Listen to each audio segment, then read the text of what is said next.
Welcome back to the deep dive. So thanks for sending over that material. It really zeroes in on this common thing, doesn't it? Why it's just so hard sometimes to be alone, in silence with just your thoughts. It really does, and it's something so many people experience. Totally. Like that moment, the second things go quiet, you find yourself, I don't know, reaching for your phone or turning on the TV, music, anything. Do you ever catch yourself doing that? Oh, absolutely. It's almost automatic for a lot of us. Yeah. And the sources, well, they dig into this idea of the awkwardness of silence. Awkwardness here. Because when it gets quiet outside, it feels like inside everything gets louder. All those thoughts and feelings we usually keep busy or push down, they start coming up. That makes sense. Yeah, and there's actually brain science behind it too, something called the default mode network.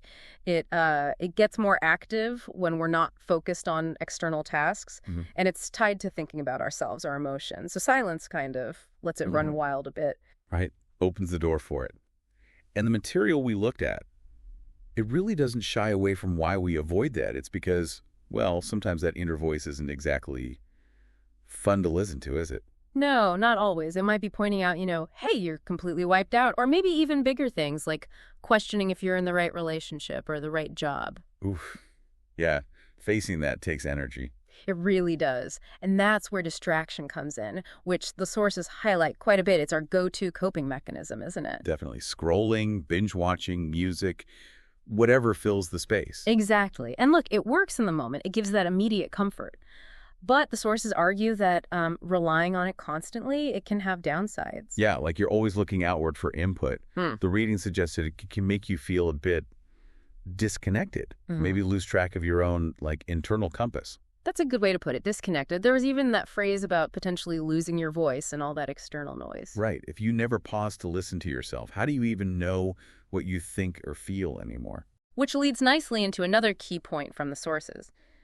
This idea of deliberately making peace with silence. Okay. Making peace, not just tolerating it. Yeah, more than that. It's not about forcing your mind to be blank. Because, let's be honest, that's pretty tough. Maybe impossible. Right. Frustrating even. It's more about learning to just notice the thoughts and feelings that come up without immediately trying to fix them or push them away. And the material actually gave a starting point, didn't it? Something practical. It did.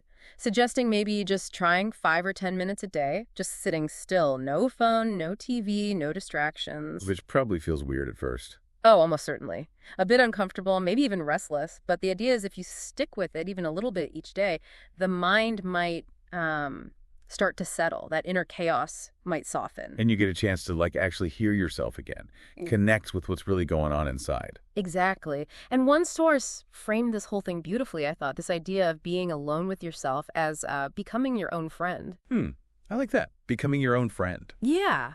Like building a real lasting relationship with yourself, which, like any relationship, isn't always easy, but it's grounding. It gives you self-awareness. Okay, so wrapping this up. Yeah. The main takeaway seems to be, look, finding silence hard. That's super common. We all feel it. Pretty much universal, yeah. But diving into the material you shared, it really suggests that maybe, just maybe, leaning into that quiet intentionally. Yeah. Well, that could be really beneficial. Like a way to get to know yourself better. Which kind of brings it back to you listening. If any of this sparks something for you, maybe it's just an invitation, a gentle nudge to, try adding a few short moments of quiet into your day. See what happens. Yeah, just experiment. And maybe a final question to just sort of mull over after this deep dive. If you did make that space, just a little bit of quiet, what might you actually learn? What could surface? Good question to ponder. Thanks for exploring this with us today.